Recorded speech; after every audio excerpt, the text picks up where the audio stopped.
उपस्थित सर्व गणेश भक्तांचं मी स्वागत करतोय आणि तुम्हाला सर्वांना खास धन्यवाद देतोय।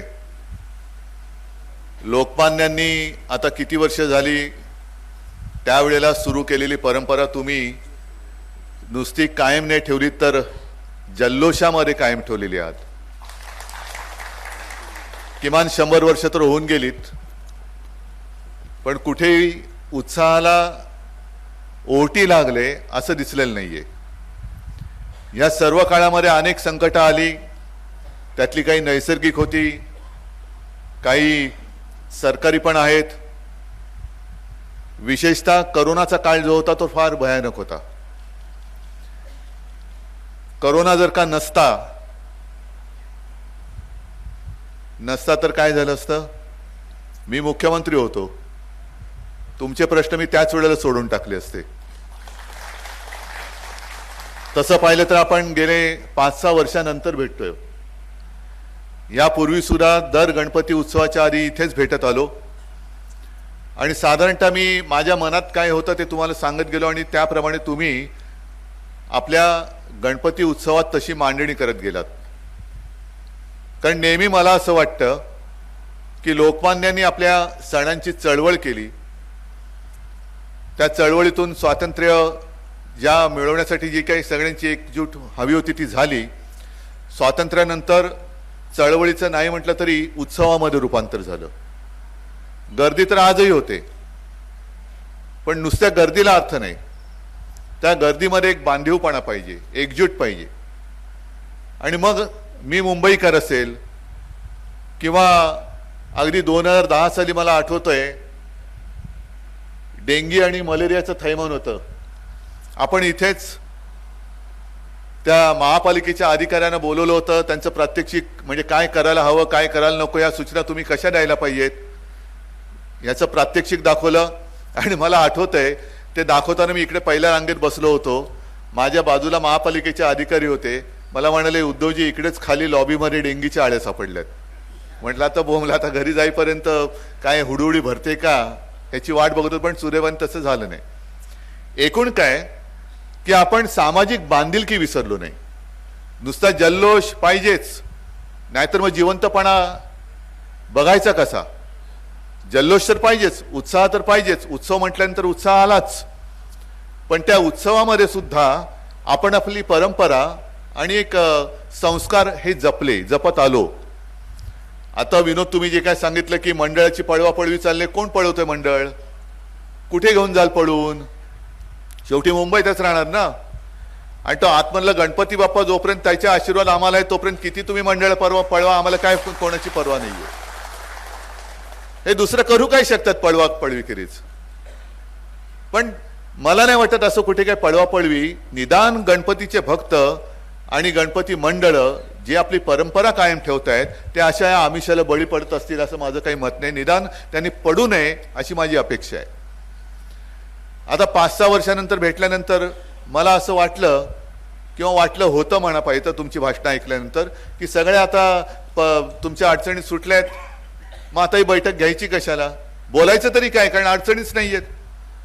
कारण दरवेळेला आपण भेटत होतो तेव्हा एक तर मी तुम्हाला काहीतरी सांगत होतो आणि तुम्ही मला तुमच्या अडचणी सांगायच्यात। साहजिकच आहे, तेव्हा अगदी सत्ता काही काळासाठी होती, पण महापालिका सतत आपल्याकडे होती आणि यापुढे सुद्धा राहणार आहे। पण आता तर काहीच नाहीये, मग बैठक कशासाठी घ्यायची? बैठकीला येणार कोण? पण मला तुमचं कौतुक एवढ्यासाठी वाटतं की सत्ता जरी नसली तरी रस्त्यावरची ताकद आपल्याकडे, आणि ती ताकद तुमच्या माध्यमातून आज सुद्धा कायम आहे, याचा मला अभिमान आहे। मग आता 1-2 गोष्टी ज्या काही मी ऐकल्या की प्लॅस्टर ऑफ पॅरिस त्या मूर्तीचं बंधन या वर्षापर्यंत होतं, पुढच्या वर्षी पुन्हा त्याचं काय होणार? बरं, याच्यामध्ये कमिटी कोण नेमली? म्हणजे मला एक कळत नाही की मध्ये आपण हिंदी सक्तीची नको, हिंदीची सक्ती होऊ देणार नाही याच्यासाठी आंदोलन करत होतो, तो GR त्याने मागे घेतला आणि कमिटी ज्यांची नेमली ते नरेंद्र जाधव हे अर्थतज्ञ, म्हणजे यांच्या भाषेशी तसं काही संबंध नाही। आता सुद्धा कुंदन ही POPच्या बद्दलची जी काही समिती नेमली म्हणजे पर्यावरण विषयासाठी, मान्य ना, आम्ही सुद्धा पर्यावरण प्रेमी आहोत, पण पर्यावरणाचं प्रेम कोणाकडनं शिकायचं? ज्यांनी अणुऊर्जाचं समर्थन केलं ते अनिल काकोडकरांकडनं. मग तिकडे पर्यावरणाचा मोठ्या प्रमाणावरती ऱ्हास होणार आहे, समुद्राचं तापमान वाढेल वगैरे वगैरे सगळ्या काही होत्या, म्हणून त्याला आपण नाही सांगितलं. मग त्यांना इकडे तुम्ही इकडे पर्यावरण तज्ञ म्हणून नेमताय आणि त्यांचे जे काही तुम्ही त्यांनी दंडक घालून घेतले ते आम्ही मानायचे. तसं कोणता कारभार आहे हा?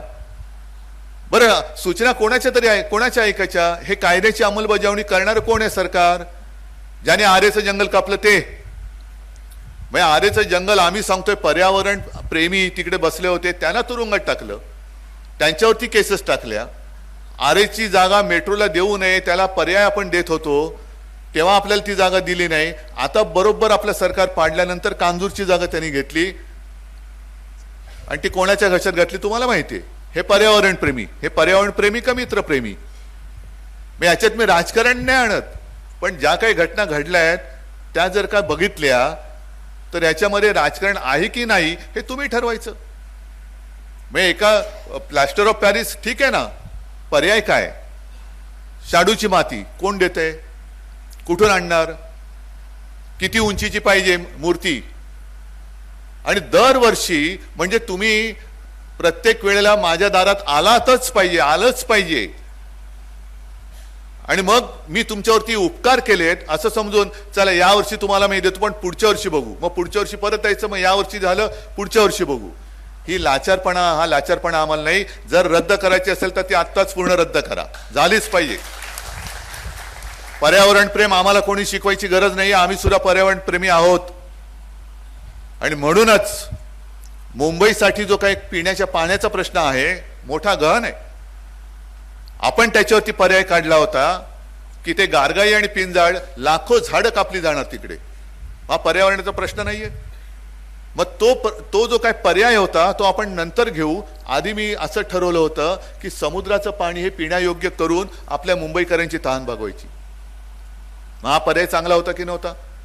पाऊस पडेल न पडेल, पडला तर आनंद आहे, नाही पडला तर काय करायचं? मग एवढे हजारो कोटी रुपये त्याच्यामध्ये घालायचे आणि पाऊस नाही पडला तर पाणी येणार कुठून? म्हणून आपण असं सांगितलं होतं की समुद्राचं पाणी आपण गोडं करून प्यायला वापरू, जे जगभरात इतरत्र वापरतात आपणही करू, म्हणजे पिण्याच्या पाण्याचा कधी तुटवडाच पडणार नाही. आणि आता काल त्याच्या आधीच्या अधिवेशनात यांनी गारगाई पिंजाळ मंजूर केलं आणि नंतर आम्ही समुद्राचं पाणी गोडं करण्याचा विचार करू. अरे विचार करायला मुळामध्ये डोकं लागतं. तेच जर का नसेल तर विचार करणार कसा? म्हणजे पर्यावरणाची हानी स्वतः काय करतायत स्वतःसाठी, मग झाडं कापा. तिकडे अणुऊर्जेचा प्रकल्प आणत होते, तो अणू दिला नाही, अणू देणार नाही आपण, तो भाग वेगळा. पण त्यांनाच बरोबर पर्यावरण तज्ञ म्हणून इकडे देणार आणि प्लॅस्टर ऑफ पॅरिसच्या मूर्तीवरती बंदी घालणार. हे पर्यावरण तज्ञ किंवा पर्यावरण प्रेम समजून घ्यायचं कसं? बरं ठीक आहे, मग आता हा सण आहे, या सणामध्ये मग मी काहीतरी केलं पाहिजे कारण मला उद्या निवडणूक लढवायची. मग काय करतो मी? मोफत एसट्या. कारण का सगळा माझा चाकरमानी आहे, कोकणी बांधव आहेत, माता भगिनी आहेत, ते इकडे सगळं झाल्यानंतर कोकणामध्ये जाणार. मग एसट्या जास्त एसट्या सोडा, त्या सोडल्याच पाहिजेत, पण फुकट एसट्या करायच्या. फुकट एसट्या ठीक आहे, आनंदाची गोष्ट आहे, पण जाता जाता जे काही खड्डे खाच खळगे आहेत म्हणजे फुकट मोफत प्रवास, तुमची हाडं खिळखिळी करून देण्याची मी मोफत सोय करून देतोय, जा. मग त्या रस्त्यावरती जे खड्डे पडलेत, मागे एकदा गडकरी बोलले होते की असा रस्ता होईल की 200 वर्ष खड्डे पडणार नाहीत. पण पुढची लाईन अशी होती की पण 500 वर्षात रस्ताच होणार नाही. 500 वर्ष लागतील रस्ता व्हायला, त्याच्यानंतर 200 वर्ष रस्ता खड्डा त्या रस्त्यावरती खड्डा पडणार नाही. आणि राहणारे कोण त्याच्यापर्यंत? मग रस्ता होतोय, मुंबई गोवा रस्ता होतोय, त्याच्यावरती खड्डे पडले, त्याच्यात ऍक्सिडेंट होतात, त्याच्यामध्ये हाडं खिळखिळी होतात. पण इकडे जर का मंडपासाठी रस्त्यावरती खड्डा खणलात तर 15,000 रुपये दंड. मग आज मी जाहीर करतोय, मुंबई ते गोवा किंवा मुंबई ते कोकण जेवढे खड्डे आहेत त्या प्रत्येक खड्ड्यावरती सरकारला दंड लावा दंड. सरकार जा मोजा, खड्डे मोजा आणि सरकारला दंड लावा. पण ते रस्ते जोपर्यंत बुजवत नाहीत तोपर्यंत आम्ही गणेशोत्सव मंडपासाठी खणलेल्या खड्ड्याचा 1 पैसा सुद्धा दंड भरणार नाही, हे मी आज जाहीर करतोय. जा सांगा मुख्यमंत्र्यांना. की आम्ही एक पैसा सुद्धा दंड भरणार नाही, पहिले ते खड्डे बुजवा पहिला, नाही तर त्या खड्ड्याचा 15,000 रुपये 2,000 रुपये काय दंड असेल तो सरकारने भरावा. सरकार म्हणजे कोण? आपलेच पैसे देणार, त्यांच्या खिशातनं जात नाही, कारण मंत्री बोलतायत आपल्या बापाचा पैसा आहे. अरे तुमचा बाप जनता आहे, त्या जनतेचा पैसा आहे,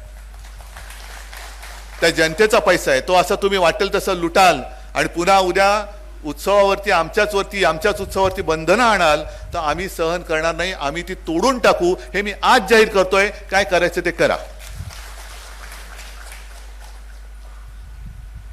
आणि त्याच्यानंतर मग येतं ते आता बघू ना काय करतायत. डीजे लावायचा नाही, हरकत नाही. आम्ही सुद्धा मी म्हटलं तसं अतिरेक करणार नाही. तेवढे आम्ही संस्कार आमच्यावरती झालेत. मागे सुद्धा मी अनेकदा सांगितले, एक काळ असा होता की गणपती मिरवणुकीमध्ये तो रोंबासोंबा चालायचा, फार विकट होतं, फार अश्लील किंवा बिभत्स होतं ते. पण गेलं आपोआप. आम्हालाच कळलं की म्हणजे जे उत्सवात होते सामील की अरे नाही ही संस्कृती गणपती बाप्पा बघतोय. मी आपल्याला सगळ्यांना एक विनंती करेन की उत्सव जल्लोषात करा, पण एकच लक्षात ठेवा, गणपती बाप्पा बघतोय आपल्याकडे. हे जर का आपण बंधन ठेवलं, मला नाही वाटत की कोणत्याही एखाद्या मर्यादेचं आपण उल्लंघन करू. गणपती बाप्पा बघतोय.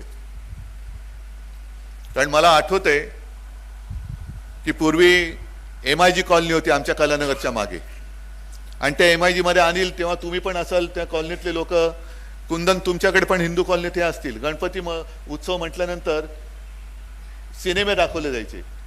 आठवतंय ना रे? आणि कसे सिनेमे दाखवायचे? रस्त्यामध्ये स्क्रीन लावायचा आणि गर्दी झाली का दोन्ही बाजूला माणसं बसायची, यांना उलट दिसायचं त्यांना सुलट दिसायचं, पण आवाज तोच ऐकू यायचा. आता ती गंमत गेली. तेव्हा ती एक म्हणजे कॉलनीमध्ये सुद्धा एक अशी छान अशी बांधीवपणा होता की एकमेकाला सगळं ओळखत होते, एकी होती. कुठला पिक्चर लावायचा ते ठरवलं जायचं, व वर्गणी काढली जायची, तो स्क्रीन आणला जायचा. पण तेव्हा मैदानं होती, तसे काही रस्ते होते. आता मंडपाला तुम्ही आमच्या बंधनं घालणार असेल जरूर घाला, पण मंडप बांधायचा कुठे? कारण त्यावेळेला MIGच्या मैदानात बसून बघितलेले मी जे काही पिक्चर होते तेव्हा गणपती उत्सवात, आता MIG कॉलनी बघाल तर टॉवरचे राक्षस उभे राहिलेले आहेत. हा एक मोठा धोका आहे. विकास जरूर पाहिजे, पण टॉवर आमच्या उरावरती उभे राहत आहेत, आमच्या मोकळ्या जागा खाल्ल्या जातात, ना मुलांना खेळायला मैदानं राहत आहेत, ना आमचे उत्सव साजरे करायला काही रस्ते राहत आहेत, ना चौक राहत आहेत, ना मैदानं राहत आहेत. मग आम्ही उत्सव साजरे करायचे कुठे? जागा द्या आम्हाला. पण जर का तुम्ही एखादं मंडळ म्हणून, आता सगळेच मंडळाचे तुम्ही कार्यकर्ते आहात, उत्सव दणक्यात मंडप वगैरे टाकला, मग मी मिरवायला मात्र तिकडे येणार. मग तुम्ही सुद्धा आमचं शाल श्रीफळ देऊन स्वागत करणार. मग त्या आता मी लालबागच्या राजाला जातो, गणेश गल्लीच्या राजाला जातो, आता मोजक्या यायला जातो. नाही तर पूर्वी मी हे सगळे फिरत होतो, बहुतेक सगळ्याकडे मी आलेलो असेल मी तुमच्याकडे. तेव्हा मला आठवतंय दुपारी साधारणतः 4 वाजता मी बाहेर पडायचो, ते पहाटे 2:30-3 वाजायचे. आणि काय व्हायचं, आज सुद्धा काही लोक माझ्याकडे येतात, साहेब मंडळाला 75 वर्ष आली, साहेब मंडळाला 50, यावंसं खूप वाटतं. पण आल्यानंतर पंचायत अशी होते की समजा अनिल परवाने मला आमंत्रण दिले, अनिलच्या मंडपात जातोय, तोपर्यंत बाजूला कुंदन उभे, बाजूच्याच गल्लीत आहे. मग बाजूच्या गल्लीत जातो, त्यांच्या कुंदनच्या इकडे अंबादास येऊन बसले असतात, बाजूच्याच आहेत. मग तिकडे सुनील प्रभू असतात, मग प्रमोद असतं शिंदे, असे सगळे करत मला आठवते एक तर अशी गोष्ट झाली की मी सुरुवात केली आणि साधारणतः आपण हे ठरवते की इतक्या वाजता इथे, इतक्या वाजता इतके, असं यादी ठरवतो. एक कार्यकर्ता, त्याला म्हटलं अरे नको रे आज बाबा खूप आहेत मला, नाही तुम्ही याच शेवटपर्यंत माझ्यासोबत राहिला. म्हटलं आता झालं, सगळं झाल्यानंतर म्हटलं चल, म्हटलं लोक असतील का आता? नाही असणार साहेब. तर गेलो आम्ही त्या मंडपामध्ये, तो कार्यकर्ता, मी आणि गणपती बाप्पा. कारण रात्रीचे वाजलेले 2-2:15, पण तरी सुद्धा तो माझ्यासाठी प्रेमाने नाही आलंच पाहिजे, घेऊन गेला तिकडे, फोटो काढला. आता हे सगळं प्रेम आहे. हे मंडळ पळवापळीची गोष्ट ठीक आहे, पण हे प्रेम नाही विकलं जाऊ शकत, प्रेम नाही विकत घेतलं जाऊ शकत. आणि मग खरंच पंचायत होते की आज सुद्धा मला खूप आमंत्रणं तुमच्या सगळ्यांकडे येत असतात, पण सगळीकडे जाणं आता, म्हणजे पूर्वी शिवसेना प्रमुख जायचे, त्याच्यानंतर मी, आता आदित्य जातो. पण आता ह्या सगळ्या गोष्टी नाही म्हटलं तरी थोड्याशा मर्यादा ह्या पडत जातात. तर त्या मला असं वाटतं तुम्ही समजून घेतल्या असाल आणि समजून घ्यावी अशी माझी तुमच्याकडे एक नम्र प्रार्थना आहे. मात्र एक लक्षात ठेवा, आज जर का कोणाला वाटत असेल की शिवसेनेकडे काय आहे, तर काय आहे ते काल सुद्धा महाराष्ट्राने आणि देशाने पाहिलेलं आहे. शिवसेना ही जिवंत आहे, शिवसेना ही तलवारीसारखी आहे, तलवार धारदार आहे. हात लावायला जाऊ नका, लांबून तळपती तलवार बघायला फार बरं वाटतं. हात लावायच्या भानगडीत कोणी पडू नका, हात लावायच्या भानगडीत पडू नका. आणि ज्या काय तुमच्या अडचणी असतील, मग कोणाला वाटत असेल की आता सत्ता नाही, महापालिका नाही, निवडणुका घेऊच शकत नाही, कारण ज्या निवडणुका घेतल्या त्याच्यामध्ये आणि मतांची चोरी कशी केली हेच तर आपण त्यांचे कपडे परवा फाडले ना. कसे जिंकले, ज्या ते जिंकूच शकत नाही. लोकसभेमध्ये सुद्धा त्यांनी आपली इथली जागा कुठली उत्तर पश्चिम अमोलची ही चोरलीच. आणि लोकसभेनंतर विधानसभेचा निकाल लागूच शकत नाही. हा कसा लागला तो तिकडे आपण बघितलेलं आहे, राहुल गांधींनी ते सगळं उघड केलेलं आहे. आता ही अशी चोरून आणलेली सत्ता ही तुम्हाला काय न्याय देऊ शकणार? त्याच्यामुळे तुम्ही चिंता करू नका. कुठेही काही अडचण आली तर आपलं जे काही नातं आहे, शिवसेना एक कण सुद्धा तुम्हाला न्याय मिळवून देण्यासाठी डगमगणार नाही. ती तुमच्या सोबत असेल, तुमच्या बरोबर असेल. आणि गणपतीचा उत्सव हा इतके वर्ष जसा उत्सवामध्ये सुरू आहे, उत्साहात सुरू आहे, तसाच तो या पुढे सुद्धा नेण्याची जबाबदारी तुमची सगळ्यांची आहे, आपली सगळ्यांची आहे.